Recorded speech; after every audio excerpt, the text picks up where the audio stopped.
तो आज अपन कर रहे हैं क्वेश्चन नंबर 1। इसके अंदर लिखा हुआ है M limited belongs to a risk class for which the capitalisation rate is 10%. It is 25,000 outstanding shares and the current market price is ₹100. It expects a net profit of ₹250,000 for the year and the board is considering dividend of ₹5 per share. M Limited requires to raise ₹5 lakh for an approved investment expenditure. Illustrate how the MM approach affects the value of M Limited if dividends are paid or not paid. तो आइए देखते हैं इस question का solution कैसे होगा। अगर आप चैनल पर नए हैं तो आप चैनल सब्सक्राइब कर सकते हैं ताकि आपको लेटेस्ट इन्फॉर्मेशन मिलती रहे। सबसे पहले तो अपन ये देख लेते हैं एमएम अप्रोच होता क्या है।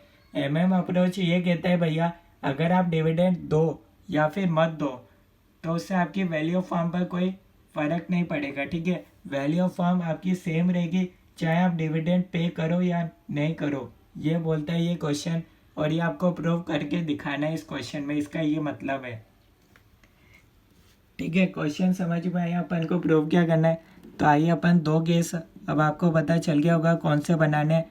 When dividends are not paid and when dividends are paid. ठीक है, दो केस बनाने आपको समझ में आ गया होगा। ठीक है, सबसे पहले अपन निकालेंगे शेयर प्राइस। ठीक है, शेयर प्राइस के लिए भैया फॉर्मूला आता है P1 = P0 1 + KE minus dividend. ये होता है भैया फॉर्मूला। तो सबसे पहले P0 अपने पास कितना है भैया 100 है, 1 + KE। KE अपने पास क्वेश्चन में कितना दे रखा है, ध्यान से देखो। KE अपने पास है कैपिटलाइजेशन रेट है 10%, तो 0.10 हो जाएगा। डिविडेंड आप कुछ पे कर नहीं रहे हो, 0। ठीक है, इसको अपन भैया सॉल्व करेंगे तो आपके अपने पास कितना आएगा 110।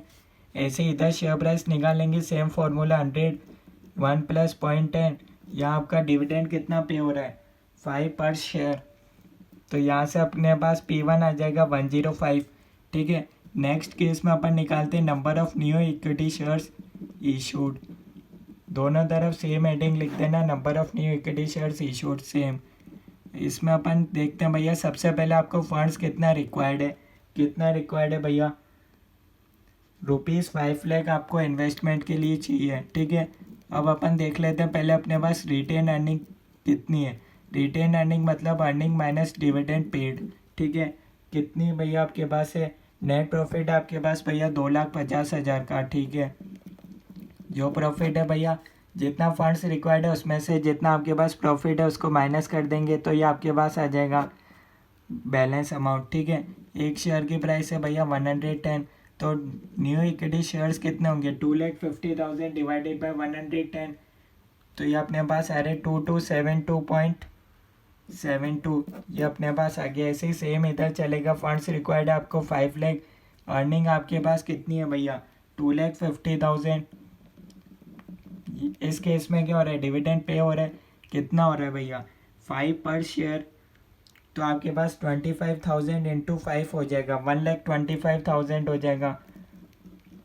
ये हो जाएगा बैलेंस अमाउंट, इधर आ जाएगा 1,25,000।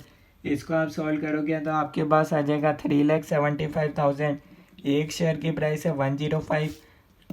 न्यू इक्विटी शेयर्स या आपके पास आ जाएगा भैया 3,571.42।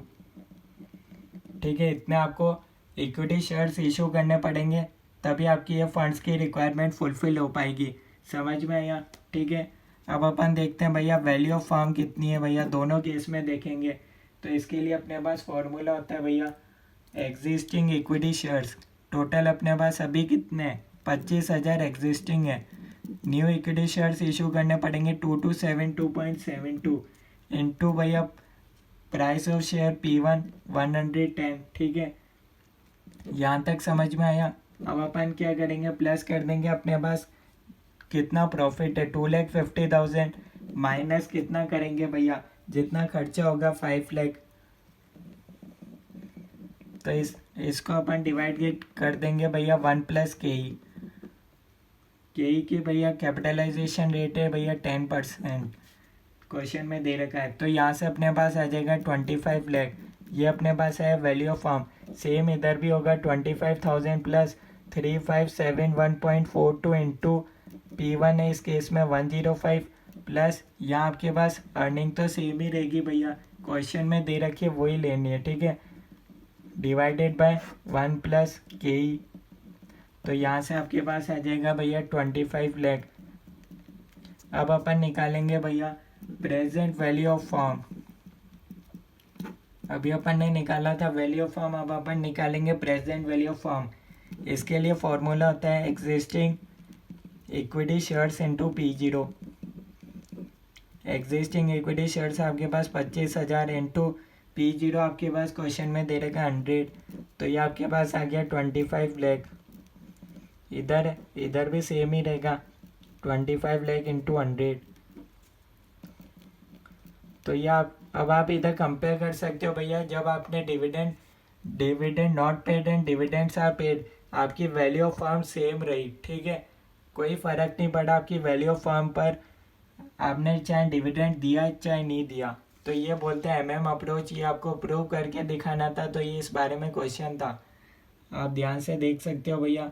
नोट डाउन करना है तो आप नोट डाउन कर सकते हो, ठीक है। और कोई डाउट है तो आप कमेंट्स के अंदर बता सकते हो। ओके।